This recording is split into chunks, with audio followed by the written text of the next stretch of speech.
A lot of you are going local, which means taking local contracts. This didn't even used to exist when I first got into travel healthcare, which was over 22 years ago now. This is kind of a relatively new wrinkle in healthcare staffing. So I want to talk to you about the numbers, how they work, how to figure out if you're getting a good deal on this, whether or not doing a local contract is a perfect fit for you or something you should stay away from. We're going to talk about local contracts on this week's edition of Travel Evolved.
It's Travel Evolved. I'm Mark Holloway. Welcome to the episode, everybody. If this is your first episode with us, I welcome you. If it's your 57th episode with us, I guess I welcome you too. I appreciate each and every one of you. It's been a wild year plus that we've been doing this, and it's so crazy because I wish I could just knock all these out in a couple of weeks. I have, like we said, we put down over 200 total topics, 200 different episodes, and we're at 57. And an episode like today's episode is actually one that was brought up by a traveler. Now, I was going to mention her name, and I didn't talk to her about it. This was not my episode. This was one of our listeners' episodes. She was on a local contract and asked me to help her with some numbers. Just kind of figuring out, things we're going to talk about today, the taxes and how an employer has to pay certain taxes and how that affects the overall pay package. And just had some really innocent, great questions and suggested that we do an episode on local contracts. So here is your episode. And so I appreciate it. Again, this is part of what makes Travel Evolved, I hope, a traveler's podcast and YouTube channel. Because, I had, my ideas. My team had a whole bunch of other ideas. We put together, like I said, I want to say like 207 total. I don't remember what the original count was. We're up higher than that because of episodes like this where someone comes in and says, hey, I want a guest. I want to be on the show. I've got a great topic I want to talk about. Or we pull in a guest, or some things come up that are a little bit more timely when it comes to what it is that's happening in healthcare travel right now. So that's where this episode came from. And it's relatively recent. This was only suggested, I think, maybe a month ago, maybe 5 weeks ago. So we get them in as we can. Well, obviously, we do a little bit of pre-recording, but for the most part, we've got a little bit of agenda when it comes to some guests and when they can be on. We try to mix that up so it's not just always me going blah, blah, blah, blah, blah. So at any rate, we're going to talk about local contracts today. First and foremost, like I said earlier, if this is your first episode or one of your first episodes, I really would urge you to go back and listen to as many of these as you can. It's not that we want the listens, because it doesn't matter. We're not making any monetary basis off this. But again, like I've said many times, we're kind of bringing you through purposefully. The organization of how these episodes were being created was to have some of these episodes that are later on in Season 3, even later on in Season 2 and Season 4, that were pretty heady stuff, and you have to kind of understand, more realistically, the way that I talk. Not you have to understand the industry better, but just you have to understand what I'm talking about. So my terminology, I think more than anything else, it's not that you need a course in healthcare travel. It's that in order to kind of understand where we're going with some of the stuff, some of the fundamental episodes at the very beginning are really, really important. We can't talk about things like the pie if you don't know what the pie is. We can't talk about how companies make money if you don't listen to company margins. Overtime, hours 36 to 40. What does that mean? What are those extra hours? What is he talking about? Terminology, and I would urge you to. And again, like I said before, I know I'm not everybody's cup of tea, and I don't really want to be everybody's cup of tea. I don't know anybody out there that is. And as a matter of fact, I probably have just as many haters as people that love me. It doesn't seem like that, but I know they're out there. I feel you, and so there you go. And I know why there's haters in our industry. People are scared, especially on our side of the industry. People are scared. They're always running scared. They're always trying to figure out how to stay ahead of every other company that looks exactly like they do and is ran exactly the same way, or maybe slightly better or slightly worse. It's just the nature of our industry. You guys are always trying to figure out where to go and how to, who to accept your assignments through, what hospitals are really kicking butt, what hospitals to stay away from, what agencies are doing the same thing, which ones to stay away from. It's just kind of a wild game. And Travel Evolved, as you guys know, was created to at least be able to hopefully give you some insight into one side of this crazy industry, and that is the agency side. It's the only side I can really speak intelligently from, because I've never been a traveler. I've never been in a hospital in HR, or ran a unit in allied or in nursing. So this is what we can provide. We do have a lot of experience, not only in my 22 years, but people that are behind Travel Evolved. We probably got close to 100 years of experience total in travel healthcare. More and more allied is being brought on with behind the scenes, which is kind of cool. So there's a lot of experience from our end here. So when we talk about stuff and we create the episode and I write the episode, it's not just me writing it. It's all of us kind of saying, what do we need to talk about? What should we talk about? What can we talk about? What's important for the traveler primarily, which is our main audience type, to be able to kind of hear and see. So just to kind of give you kind of an insight of what goes behind. This is not just writing down a few things and winging it. Probably feels like that sometimes, but there is a lot of thought put behind it, and there really was a lot of thought put behind the cadence and the order in which we created the episodes. For the most part, we wanted to break it up. We also wanted to kind of build as we went. So hopefully this series and this YouTube channel and this podcast will stand the test of time. We'll find out how we do, but it's been a lot of fun, and I really enjoy doing them. It's a nice break from my day when I know I've got an episode to record and we were ready to record it. It does make it kind of fun. I'm like, oh, good.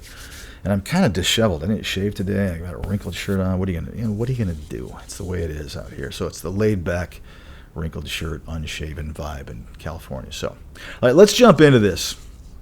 Let's jump into local contracts, because, like I said early on, this was not a thing. It was an oxymoron. You didn't have local contracts. That was not a thing. It was, you had per diem and you had travel contracts.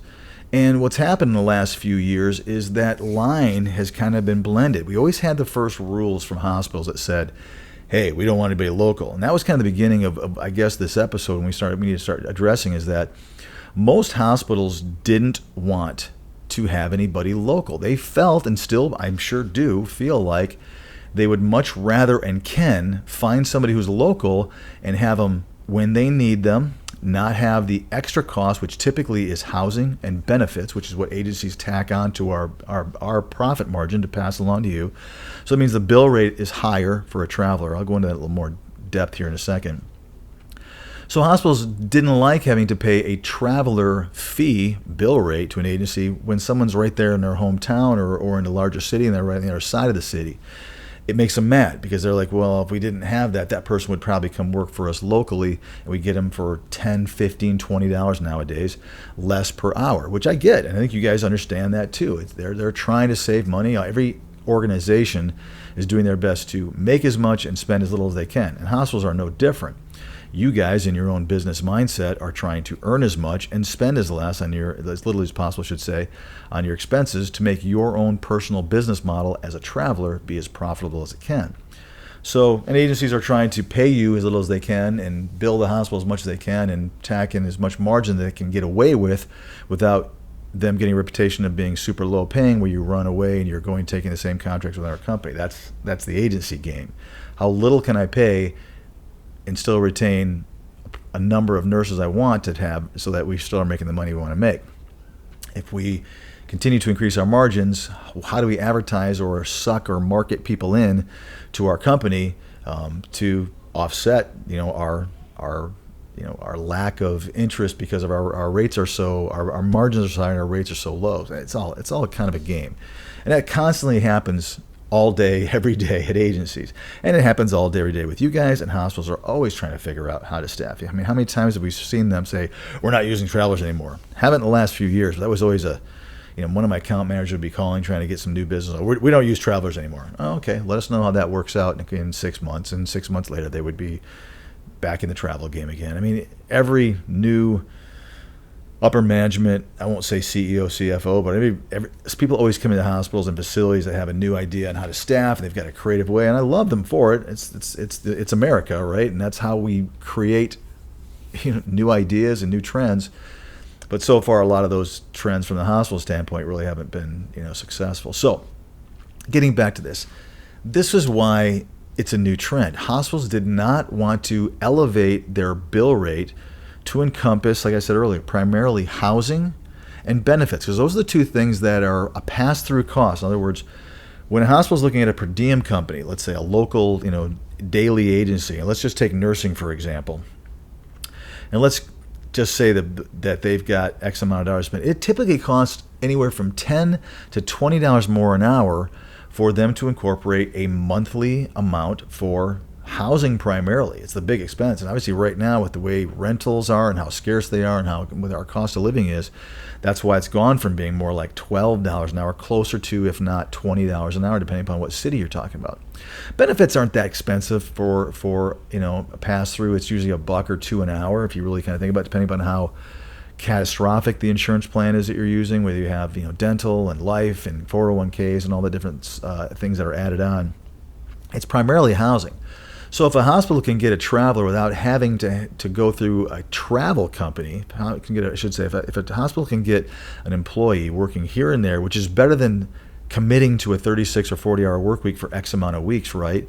If they can find someone local and they don't have to commit to any length of time or any particular amount of hours, and their overall cost per hour is $20 less an hour, let's say right now, that's a good thing for the hospital. I mean, they win in both scenarios. What happens is, and what has been happening is, they're not finding those people.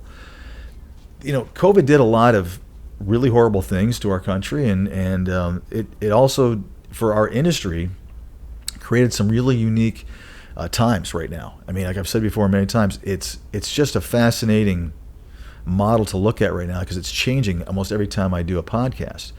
Whether it's, we're talking just straight supply and demand, or we're talking about, the number, I guess this is supply and demand, the number of travelers that are coming in and now exiting and coming back in again to the industry, how hospitals are maintaining levels of patient care based upon the minimal amount of travelers in this case that they can use. So it all kind of, it's just fascinating to watch. If we weren't so entrenched in it, you and I both, it'd be more fun to watch. It's not really fun because it's just very dynamic right now. It is just all over the place.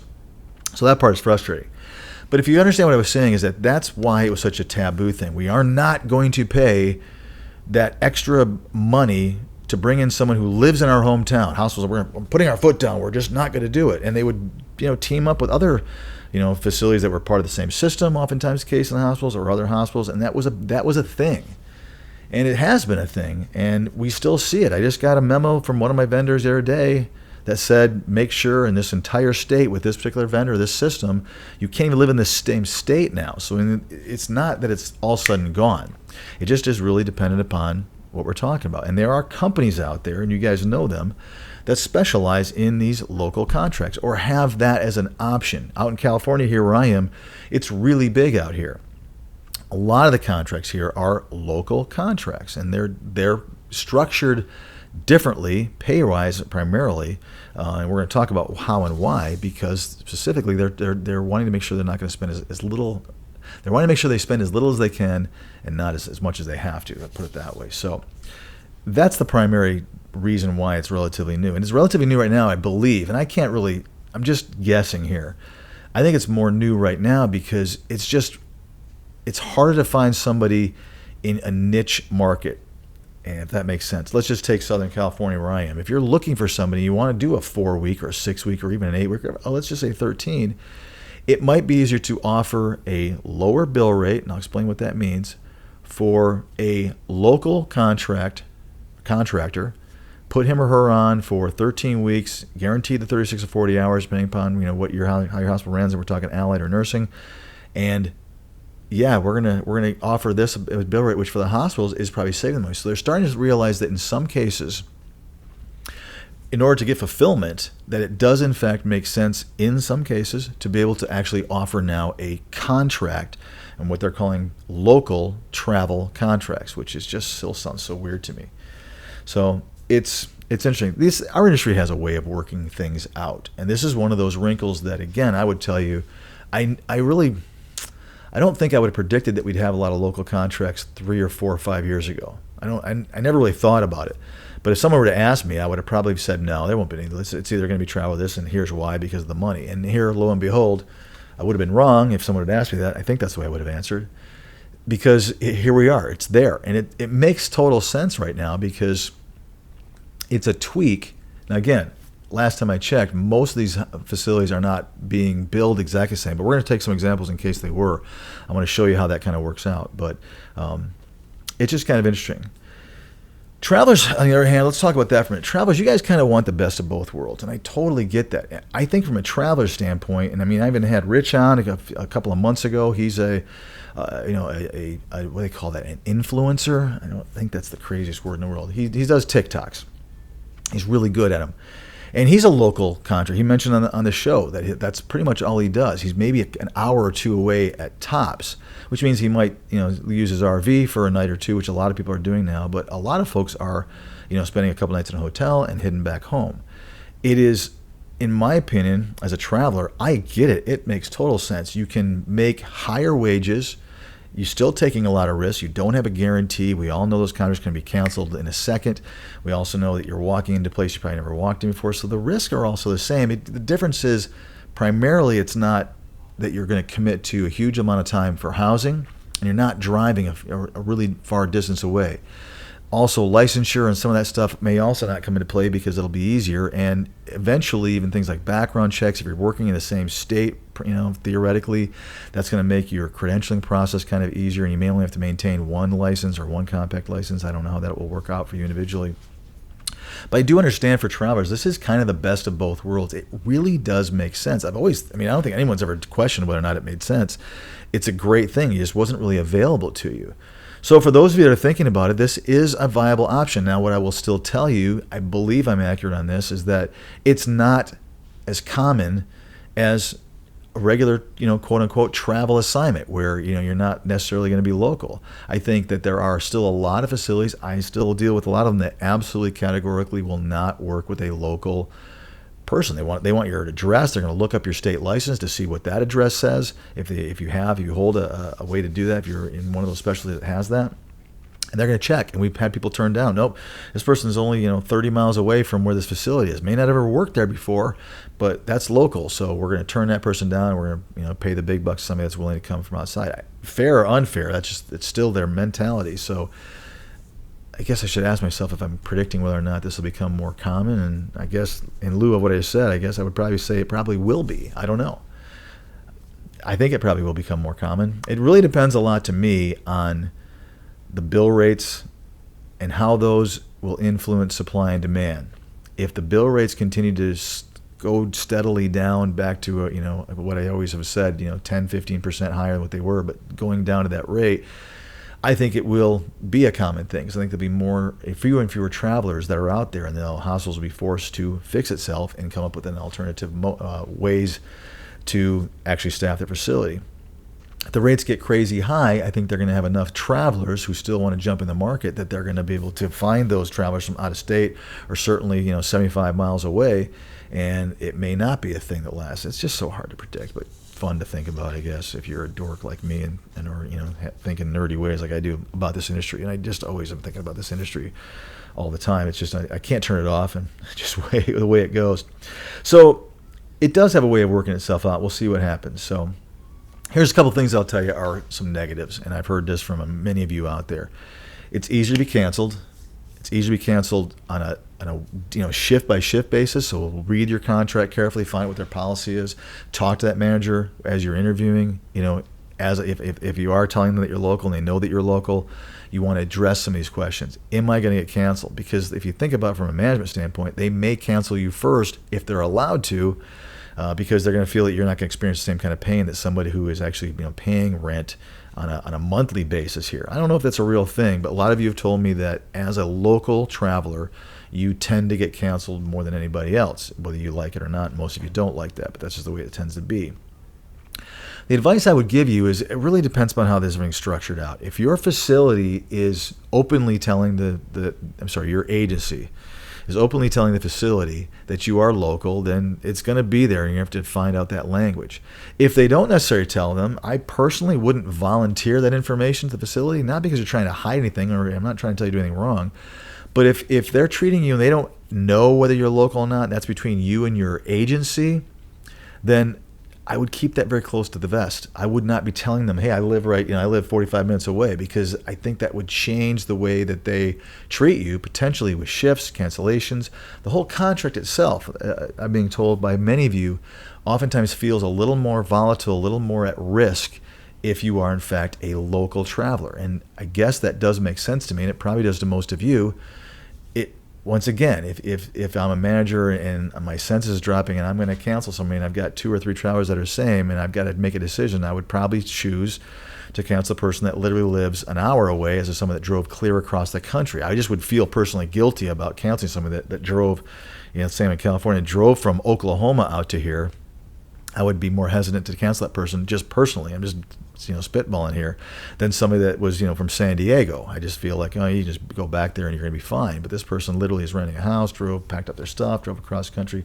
Whether or not a manager cares, I guess is on a case by case scenario. But that would just be the way I am. And so I do understand when you guys tell me that, hey, as a local traveler, I'm more worried about daily cancellations, getting my full 36 or 40 hours in, and I am worried about fulfilling the full length of my assignment, because so far you guys are telling me that it tends to be a little higher cancellation, and I think you're probably right.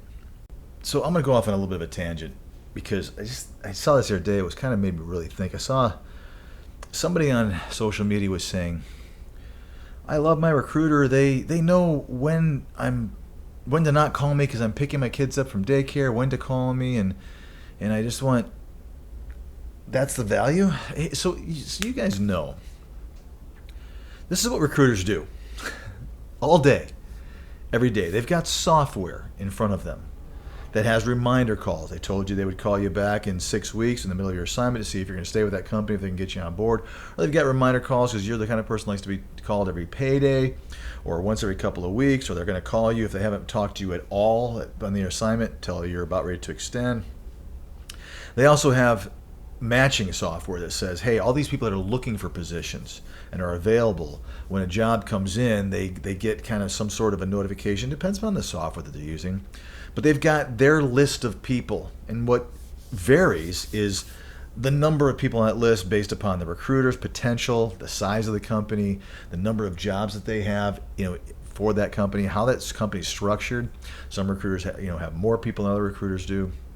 So basically what they're doing is they're trying to figure out the puzzle. They're basically all day trying to say, how do I continue to extend my people? How do I present the offers to the people that are most likely to get placed? Which is another thing that always is interesting, and some of you guys need to understand this industry, that if you don't have that much experience, or you don't have a lot of certifications, or you have not a very common specialty that doesn't have a lot of jobs, like it or not, most recruiters, especially for big companies, are not going to put as much stock and effort into your placement as they will somebody who, let's say, is a compact state licensed med-surg RN that's willing to go almost anywhere. That's their biggest commission possibility. So that's where they're going to spend all their time. So when a job comes up in a compact state for med-surg, and they have 25 or 55 people that match that job, they're going to call the ones that they think will be willing to be submitted or put in front of that facility, and the ones that are most likely to get an offer with the best experience. So that's what their kind of brain is doing. And you guys should understand that it's a real thing. You could be playing the waiting game. You are waiting for a recruiter to decide when your turn is coming up based upon their relationship with you and all the different factors that you have no idea about. And they're going to communicate the opportunity to you. They're going to call you, they're going to text you, they're going to, whatever your process is with that particular recruiter. What you don't know, what I just said, is how long, that's this mic from fairly far away, how long is it going to be that person, until that person reaches out to you for that job, and how many other people have they already reached out to? This is the one thing that travelers never think about when they always talk about, the weirdness of our industry.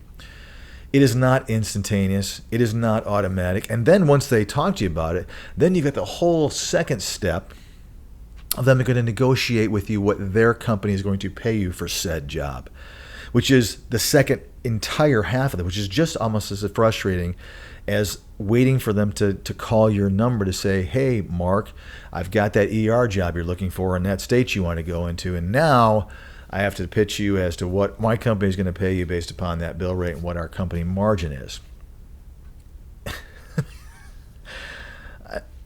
My gosh, man, it's 2022, and we just our industry doesn't want to change because there's so many people making millions of dollars in our industry. Millions. This is big bucks, as I've said many, many times. So this is the way people want it to be done because it's successful for them. They get it. This is perfect. Don't change it. It's one of the most dinosaur, archaic systems of any industry. And I could see if it was 1990, but it's not 1990 anymore. So I just want to go off on a tangent because it's just ridiculous. And I just wanted to point out to a lot of you that when I saw that post, I'm like, I wonder, maybe this person does have that great of a recruiter. Maybe they're just, who knows? But the question you have to ask is, when a recruiter is presenting an offer or an opportunity, I should say, to you, how long was it sitting out there, and how many people did he or she also present that opportunity to? And you have to guess it's not just you. No matter how much that person, makes you believe that they love you and that you're the most important person on the planet to them, you very well may be, but you're probably not the most important person on the planet to them.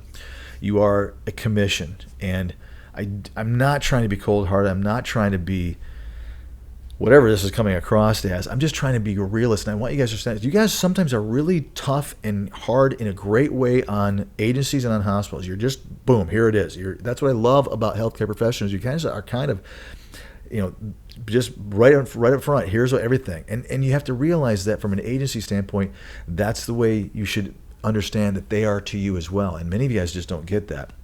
I saw this post. It just made me kind of go off on this whole thing. I just thought of it just now. I wasn't planning on talking about this, but it's really unique to me how many travelers out there believe that they are the most important traveler to that recruiter.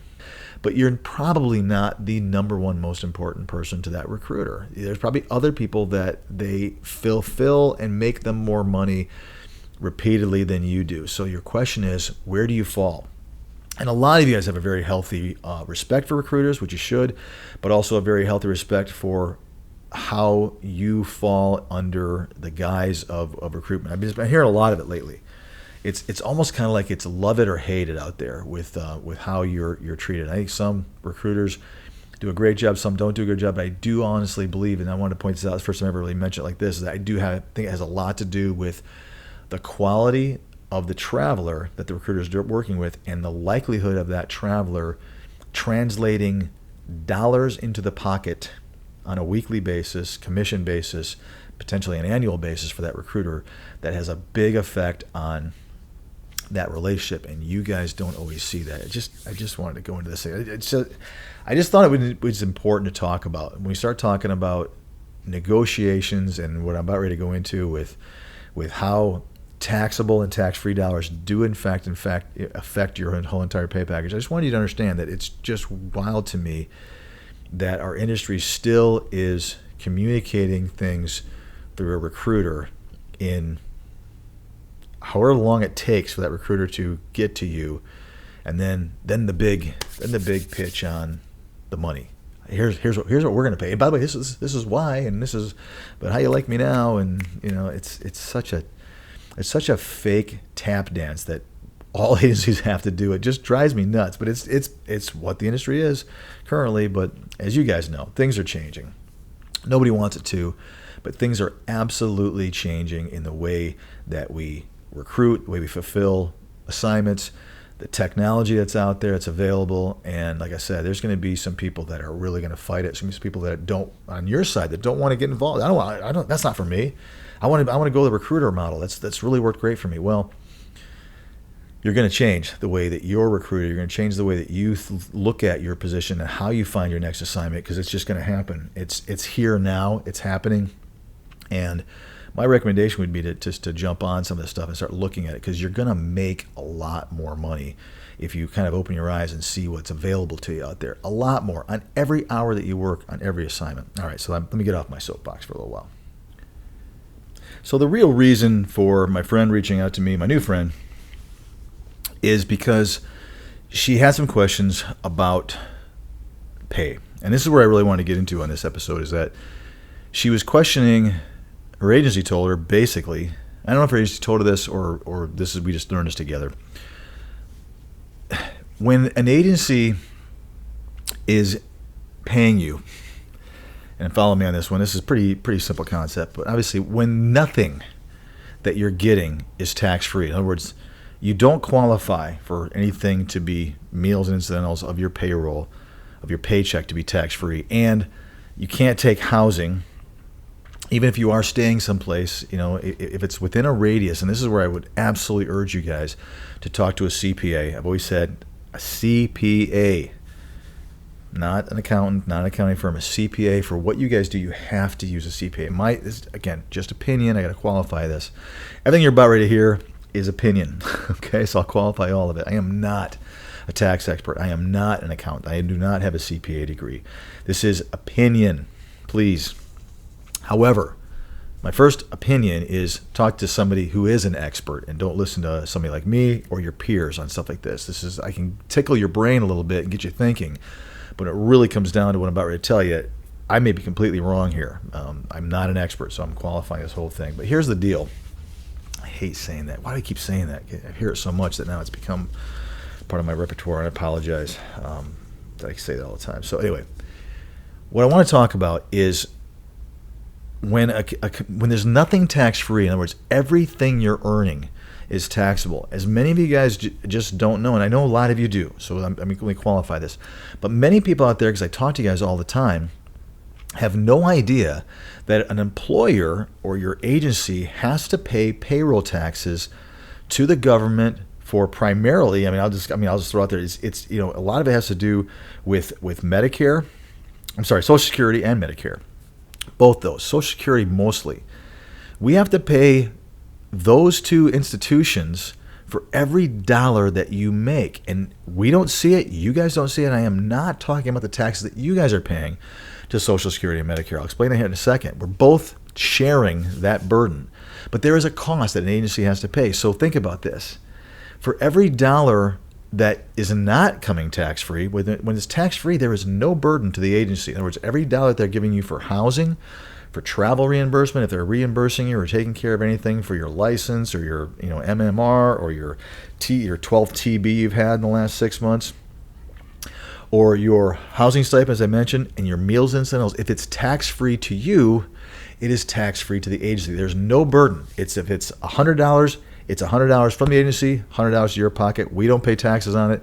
You don't pay taxes on it because the government has allowed that legally to be tax-free. So understand that. There is no additional cost to an agency for those tax-free amounts. However, when everything is taxed, all those things that were a benefit for us not paying to Medicare and to Social Security, we are now paying for every dollar. So here, I'll use a couple of examples. Let's just pretend that you have a travel assignment and you've got your meals, incidentals, whatever that figure is, you got your housing, but your taxable hourly rate as a normal, and I'll put my fingers up there, those are just listening to me, normal hourly rate taxable is $50 an hour. In that scenario, by the way, I'll tell you what the deal is. The companies pay basically 15.3% for payroll taxes. Most of that is Social Security, it's 12.4%, and Medicare is about 2.9%. By the way, we don't pay for that. That's what has to be paid.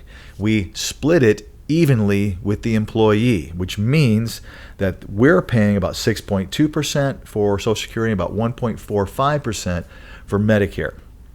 Those are costs that we have to have. So on a $50 an hour, and we'll multiply it by 36 hours, we're talking about $1,800. So $50 an hour, 36 hours, 50 times 36 is $1,800. Of that $1,800, your agency in this example would have to pay $136.80 to those two institutions. You're also paying that too, but there is a cost. And by the way, I've told you before, we're not eating that.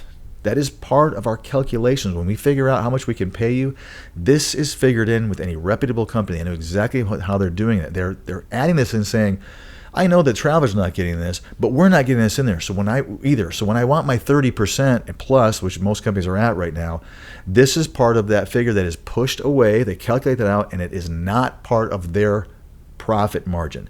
This goes to the government via their payroll company. You don't see it. The company doesn't see it, and it is not part of what I shouldn't say any. I don't know of a company that eats that. That's not part of their internal cost. That is a separate calculation that is done outside of it. So when we're calculating our margins, and even my company too, that's not part of what I'm looking at that I'm going to be able to take hourly because I don't see it. It goes to the government. So in this example, like I said, it's about $136.80. If you just work 36 hours and you were at a $50 an hour pay rate, I should say. I hope I said pay rate earlier. I meant to say pay rate if I didn't. If you're being paid $50 an hour, your agency is paying about $137 a week for you for those taxes. Now, follow me on this. Let's just say that all the tax-free stuff in that example that you were getting is now going to be taxable, and your agency says, hey, I've got a local contract for you. It pays $80 an hour. We'll just add $30 to it and not double it. It's $80 an hour gross to you, 36 hours a week, so it's $2,800. What is that? 28? Is that? I think it's $28.80 a week, if I did that right. So $80 times 36, $28.80 a week is your gross instead of the amount that's taxable. All of it's going to be taxed. All of that is taxed, which means you're going to pay more, which means you're going to net less, obviously. But that agency now is going to have closer to $218.88, which is again it's not a huge amount. We're only talking about $82 for the whole week, divided by 36 hours. We're talking about $2.28 ish an hour that the agency is now going to have to pay that they're not going to see. So what I will tell you guys is that agency, and any agency out there is going to do this, is going to reduce your pay by $2.28. They're not going to eat that. Your pay is going to be reduced. So for the same exact bill rate, let's just say, which is probably what this case was, on a local contract, you're going to gross $2.28 an hour less than you would if it was travel, because that agency cannot pay. It has more of it, and all of it is all taxable, which means they can't carve out that tax-free amount. So it's going to cost them that much money. They're going to pass that along to you. The gross amount would be $2.28 less, and then of course you're getting taxed on all of it. So your net amount is going to be also significantly less. That's the downside. That's the downside to the local contract. So when I get people calling me saying, "Hey, I'm having trouble figuring this out," my agency is saying that. And this, by the way, this goes along with these really ridiculously high bill rates and pay rates. When we were in the middle of COVID and the rates were $200 an hour, there is a finite amount of money, obviously, per the GSA, that an agency can take for you and make it tax-free. So it's limited. So when the bill rates go crazy, and your pay rates went crazy, there is more taxable income that an agency has to pay. And I had a lot of conversations with many of you, and I don't know if I've done a good job here of explaining it, but I said it's kind of a sliding scale. The more money you make hourly, the less you're actually going to be able to make, because the agency is going to be paying more taxes, and they're going to start pulling that back and saying, hey, we've got to have a calculation that allows for that, and we all do, so that it was very bizarre. So you guys had a huge gross amount, but some of you, the gross amount was less because agencies calculate this in. I hope I did. I don't know. I think I did a really bad job on that, to be honest with you.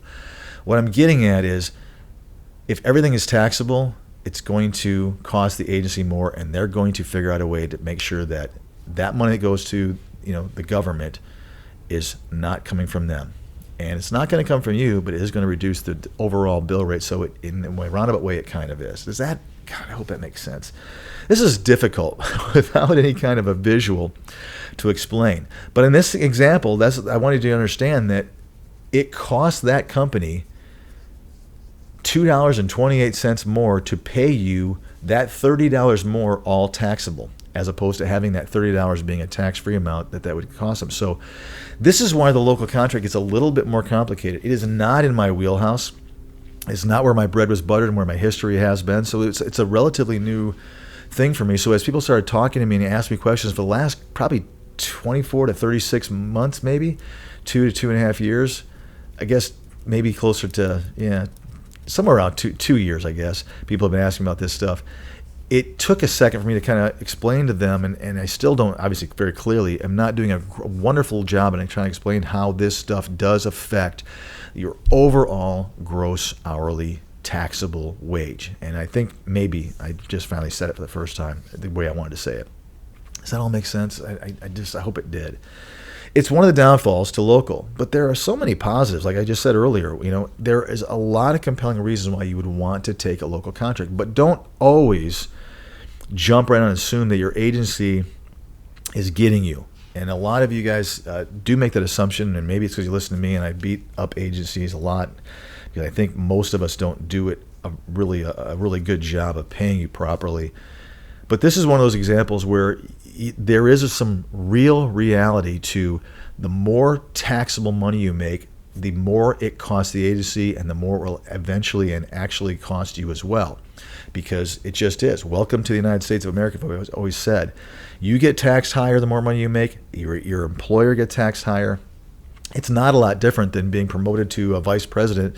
And yes, you've got a new salary, but it's going to be lowered because they're all there's higher taxes on it. Just the way it kind of goes. I mean, I've been in the corporate world long enough to know that stuff is always considered when you're looking at promoting somebody. Great, what kind of salary are you paying? What's our cost going to be on that?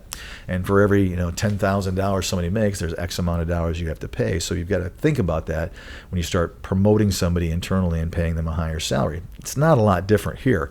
It's just kind of really rears its ugly head a lot faster when you're talking about an hourly rate, and it doesn't look right to you guys. And I understand your instinct of saying, hey, I'm constantly getting screwed by my company.